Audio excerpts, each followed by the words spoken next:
boa tarde. Eu gostaria de inicialmente agradecer o professor Tcherson por estar, participando tá contribuindo, com o trabalho da Roberta. O trabalho dela, o título é Análise de Depressão em Tweets, trabalho de conclusão de curso, do curso de Ciência da Computação. E, Roberta, nós temos aí de 20 a 30 minutos para você fazer a sua apresentação, tá?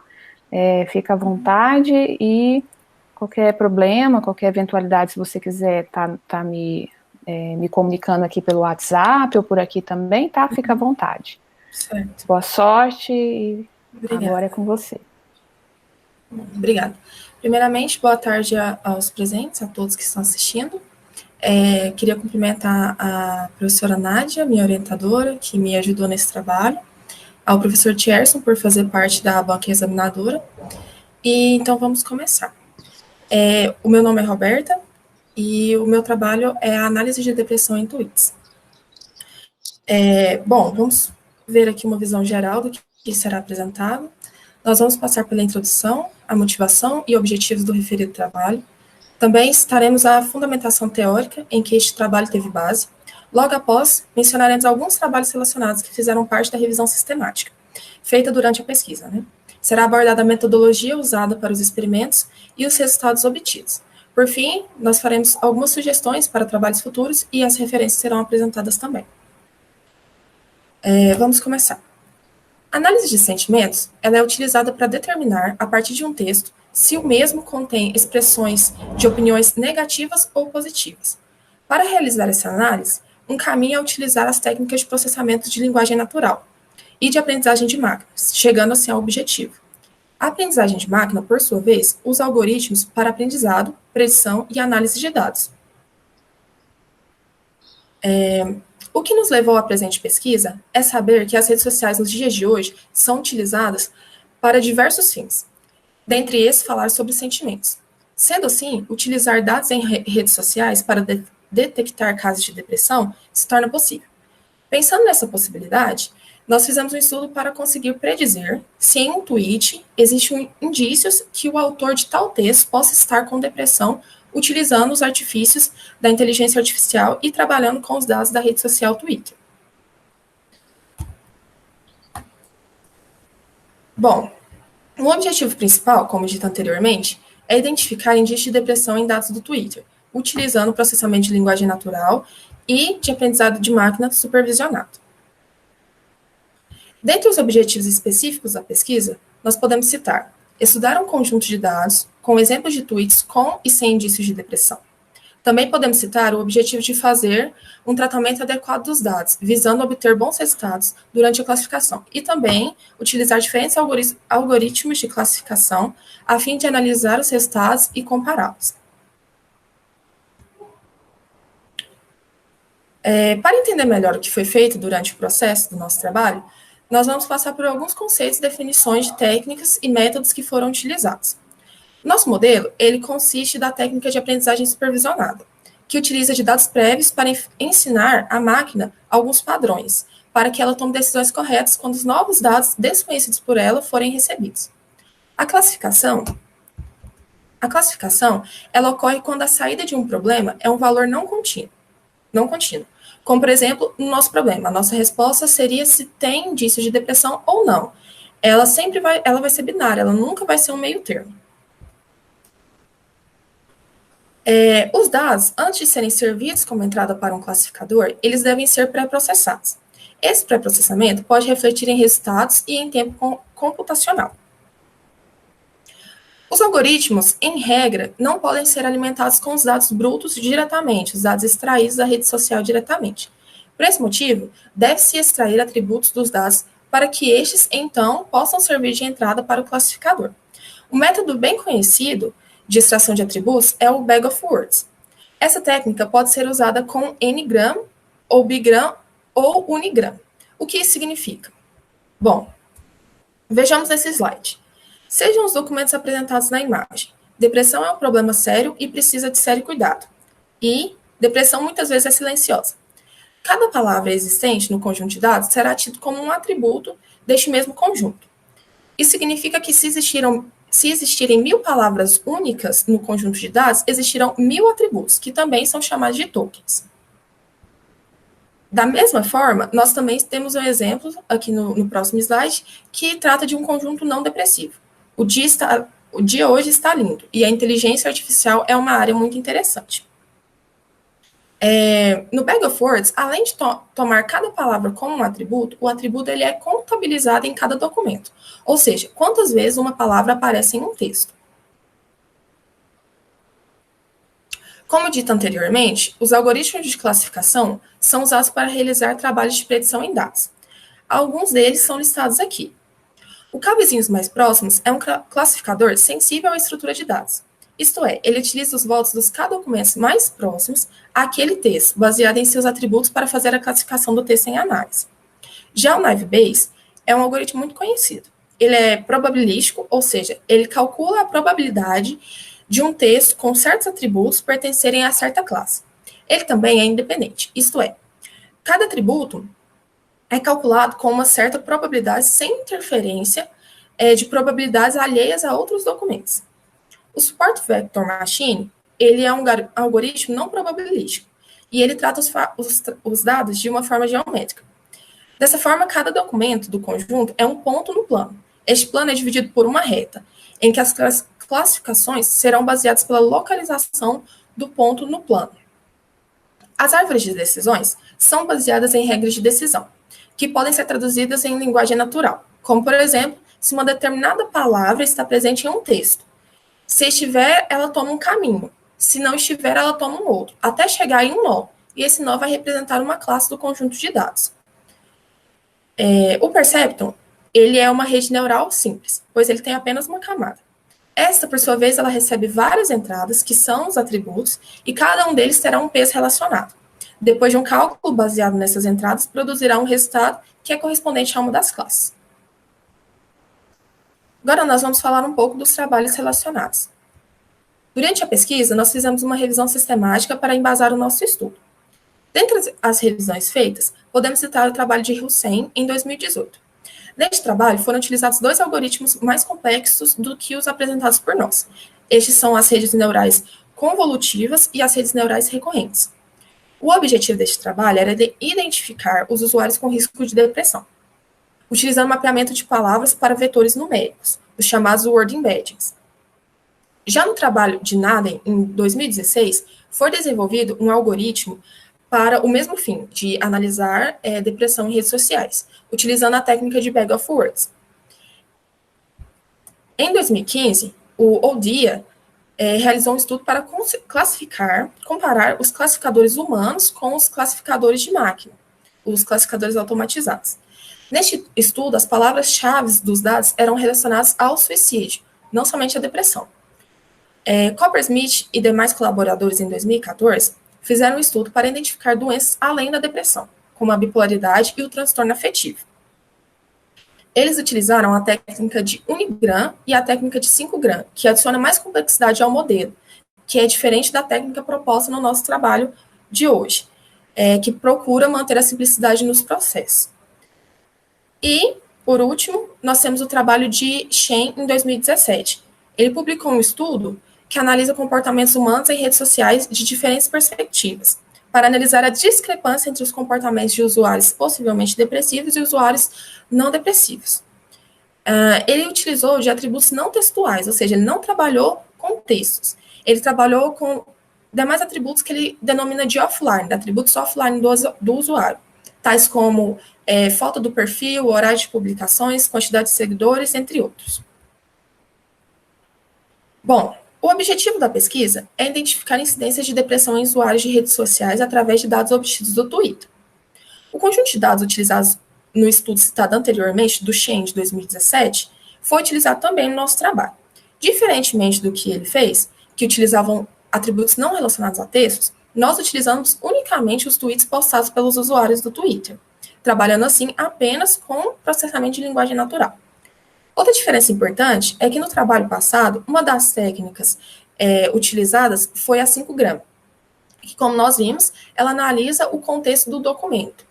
No nosso trabalho, não utilizamos técnicas mais complexas como essa, nós apenas utilizamos a técnica de Unigram, que analisa uma palavra sem contexto no texto, para conseguir obter bons resultados, apesar da simplicidade dos processos. Todos os processos foram realizados na linguagem Python. Do conjunto de dados obtidos, estudados, apenas os textos em língua inglesa foram utilizados. A gente fez isso para que houvesse uma padronização entre os procedimentos realizados no pré-processamento e no processamento dos textos. Para extrair os atributos, nós optamos pelo método de Bag of Words, que já foi apresentado. Os classificadores usados para os experimentos foram 6. Estes são K-vizinhos mais próximos, o Naive Bayes, o Support Vector Machine, a árvore de decisão, o Honda Forest, que é um ensemble de árvores de decisão, ou seja, é uma combinação de árvores de decisão que juntas melhoram o resultado. E também foi usado o Perceptron. Agora vamos aos experimentos. Primeiramente, nós observamos os dados e como eles eram compostos. O conjunto de dados inicial coletados no Twitter estava dividido em 3 grupos. O primeiro, denominado de D1, continha tweets que tinham um diagnóstico explícito da depressão. O usuário ia lá e escrevia um texto dizendo que ele tinha sido diagnosticado com depressão. Isso em inglês, né, claro. As frases-chave foram utilizadas para essa busca, como I was diagnosed depression, entre outros. O segundo conjunto, o D2, continha texto de tweets que nunca houve a menção da palavra depress. O último grupo continha tweets não rotulados. Portanto, para o estudo, foram utilizados apenas os conjuntos rotulados como depressivos, o D1, e não depressivos, o D2. Para iniciar os experimentos, nós fizemos pré-processamento de dados. O primeiro passo que nós tomamos foi retirar as frases-chave do conjunto de dados depressivos. Isso foi essencial para que não criasse um viés no nosso modelo, uma vez que a máquina iria obter sucesso em quase 100% das vezes que ela iria fazer uma predição. Mas porque o modelo ia aprender que quando ele visse uma palavra-chave, aquele texto pertenceria a certa classe, que ele aprendeu que teriam aquelas palavras-chave. Mas isso não ia refletir bem o comportamento do modelo. Portanto, a retirada das palavras-chave usadas para a coleta dos dados é essencial. Nós fizemos a remoção de todas as frases-chave utilizadas para a busca de dados, como I am diagnosed depression, entre outros, como a gente pode ver no slide. Os outros procedimentos de pré-processamento foram utilizados nos conjuntos D1 e D2. A remoção de URLs, menções, algarismos, pontuações e caracteres especiais foi feita, porque esses não trazem significado para o texto. A remoção de caracteres especiais foi feita de uma forma única, onde que a gente não retirava os emojis. Isso é porque os emojis, a gente sabe que eles têm bastante significado em textos em redes sociais, eles expressam emoções. Então, a gente fez uma análise para retirar os caracteres especiais sem retirar os emojis. Foi realizado também a lematização, que se trata de transformar todas as palavras em seu radical original, para que todas as palavras tivessem o mesmo significado, mesmo atribuído diferentes nomes, digamos assim, que diziam a mesma coisa.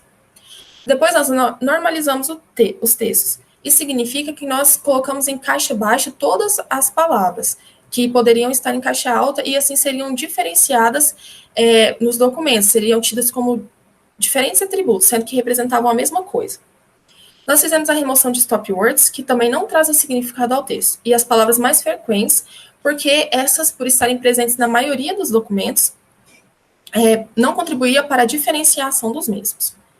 Por fim, nós obtivemos 6.482 tweets positivos e 4.267 tweets negativos. Fizeram parte do conjunto de dados para treinar e testar o modelo, onde nós tivemos uma proporção de 60% de tweets positivos e 40% de tweets negativos. 80% dos dados foram dedicados para o treino e 20% para o teste.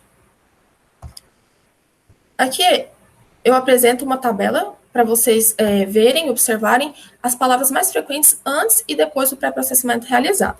Vemos que antes haviam palavras menos significativas, e depois das remoções feitas, palavras mais significativas, como ansiedade e disorder, que significam anxiety, e disorder, que significa ansiedade e transtorno, apareceram. Como dito, a palavra ansiedade é a mais frequente do conjunto de dados. Isso pode ser explicado. De acordo com especialistas e estudos feitos anteriormente, grande parte dos acometidos por depressão também sofre com ansiedade, e isso reflete no nosso conjunto de dados. Métricas, elas são formas de avaliar os resultados. Nós utilizamos alguns bem conhecidos para saber como o nosso modelo estava se comportando. A matriz de confusão mostra quantos dados de cada classe estão sendo classificados corretamente e quantos estão sendo classificados incorretamente. A acurácia, ela é a razão entre todos os acertos do classificador e o número total dos dados. Ou seja, é a porcentagem que o classificador ele acerta. A precisão responde a seguinte pergunta: quantos dos dados preditos como sendo de uma classe específica realmente são pertencentes àquela classe? O recall verifica qual percentual de todos os dados que realmente são de uma classe são classificados corretamente pelo modelo. O F1 score é uma média harmônica entre o recall e a precisão. Temos também a chamada de validação cruzada, que ela é utilizada para estabelecer o poder de generalização de um modelo. Nesse método, o conjunto de dados ele é dividido em K subconjuntos. Cada iteração da validação cruzada treina-se K-1 subconjuntos e o teste é realizado sobre o conjunto restante. Esse processo é realizado K vezes. Os K subconjuntos sempre serão alocados de forma diferente para ter uma melhor precisão. Isso é importante para não termos um bom resultado, porque o conjunto de treino ele é considerado fácil para o classificador. E também não termos um resultado ruim, porque o conjunto de dados usado para teste foi muito difícil para o classificador. Nós, então, fazemos esse teste para alguns possíveis subconjuntos do conjunto de dados para uma confiabilidade maior das métricas. A curva de aprendizagem fornece uma representação matemática do processo de aprendizagem. Ela é formada pela quantidade de amostra dos dados no eixo X e a melhoria do aprendizado do eixo Y. A partir de quantas amostras ela vai aprendendo, quão melhor ela fica, o aprendizado. Aqui nós vamos ver as formas usadas para as métricas da acurácia, precisão, recall, F1, e um exemplo de uma validação cruzada com K igual a 5, onde a gente divide em 5 iterações e o conjunto de dados também é dividido em 5, sendo que em cada momento uma parte é dedicada para teste e as demais para treino. Vale lembrar também que VP significa verdadeiros positivos, FP falsos negativos, da mesma forma VN verdadeiros negativos e FN falso negativo. Agora vamos ver os resultados diante dos experimentos em cada um dos classificadores e com cada uma das métricas. Aqui nós temos uma tabela dos resultados com as métricas citadas anteriormente, onde o classificador foi separado 80% dos dados para treino e 20% para teste. Podemos notar que os resultados foram relativamente parecidos. Destacamos os resultados do SVM, com 88% de acurácia, 91% de precisão e 89% no F1 score. O melhor classificador da métrica do recall foram o Random Forest e o Perceptron, ambos com 91%. Como dito anteriormente, para confirmar o poder de generalização dos classificadores, nós fizemos a validação cruzada. O SVM, então, que foi o nosso melhor nas outras métricas, apresentou o resultado superior aos outros também, em 88%, que é um resultado que não é muito discrepante dos outros obtidos e vistos na tabela anterior. Os demais classificadores também mantêm valores parecidos com a da tabela do slide anterior, o que nos indica que não houve favorecimento ou desfavorecimento pelo subconjunto de dados utilizado para teste nas primeiras métricas usadas. Lembrando que a nossa validação cruzada foi feita com 10 folds, K igual a 10. Agora, nós veremos uma sequência de imagens representando as matrizes de confusão em formas de gráficos normalizados e as curvas de aprendizagem obtidas no modelo para cada um dos classificadores. Observamos também que foi utilizado o número 0 para representar o conjunto não depressivo e o número 1 para representar o conjunto depressivo. Nota-se também que a coloração do gráfico na matriz de confusão ela é representativa, onde quanto mais escuro, maior a quantidade de dados. Vamos observar no próximo slide. Para o algoritmo de K-vizinhos mais próximos, 82% dos dados não depressivos foram preditos corretamente e 76% dos dados depressivos foram corretamente preditos. No Naive Bayes, mais de 85% dos dados foram classificados corretamente nas duas classes. O SVM, que foi o nosso melhor resultado, apresentou 88% das predições corretas para as duas classes. Na árvore de decisão, 75% dos dados não depressivos foram preditos corretamente e 89% dos dados depressivos foram preditos corretamente. O Random Forest e o Perceptron tiveram comportamentos parecidos, onde mais 78% dos dados não depressivos foram preditos corretamente, e exatamente 92% dos dados ditos como depressivos foram corretamente preditos também. Agora vamos analisar as curvas de aprendizagem. Observamos que a linha que representa o treino dos dados, que é a linha vermelha, fica bem em cima. Ou seja, o modelo teve facilidade no aprendizado dos dados. E a linha verde, que representa o resultado das predições de dados que não fizeram parte do treinamento do classificador, fica ligeiramente mais abaixo. Note que no gráfico essa distância fica maior para melhor visualização, mas se nós observarmos no eixo Y, os valores não estarão tão distantes. Também notamos que a linha verde tende a subir, conforme aumentam-se as amostras. Ou seja, quanto mais ele aprende, melhor ele prediz. Todos os classificadores têm comportamentos muito parecidos, sendo que este KNN apresenta o pior resultado dentre os 6 classificadores. No Naive-Bayes, por exemplo, percebe-se que a distância entre a linha verde e a linha vermelha diminui ainda mais. Isso significa que este modelo aprendeu melhor com esse classificador. No SVM, o comportamento é bem semelhante ao Naive-Bayes. Linha vermelha e verde ficam mais próximas, e com tendência ao crescimento, como dito também. A árvore de decisão, o Random Forest e o Perceptron mantêm também todos o mesmo comportamento, com pequena diferença entre os valores observados. Bom, de forma geral, o modelo teve mais dificuldade em predizer corretamente os dados não depressivos.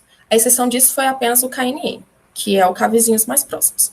Isso deve-se ao fato de que os dados depressivos continham frequentemente palavras comuns, como, por exemplo, ansiedade e transtorno, como dito anteriormente, que são palavras que se relacionam com a depressão, uma vez que a depressão pode caminhar juntamente com a ansiedade. Sobre as curvas de aprendizagem, podemos perceber que são muito parecidas. Isso demonstra que em todos os classificadores o conjunto de dados comportou-se de uma forma parecida, seja com mais acertos ou menos acertos, possuindo uma variância similar de acordo com a quantidade de amostras para todos os classificadores. Espera-se melhorar estes modelos em trabalhos futuros, para que haja uma maior confiabilidade na predição dos dados.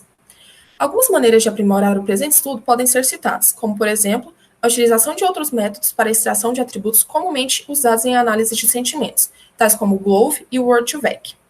Também pode ser utilizada a análise com contexto, usando N-grams, ao invés de só unigram. Identificar o tipo de palavras utilizadas no texto, conhecido como part of speech, pode ser um caminho para aprimoração também. E, por último, nós citamos utilizar outros algoritmos para fins de comparação e identificação de qual se comporta melhor neste cenário. Bom, chegamos ao fim da apresentação. Eu vou dar uma passada agora nas referências utilizadas neste trabalho. Os trabalhos citados são todos referenciados aqui. E é isso. Obrigada a todos.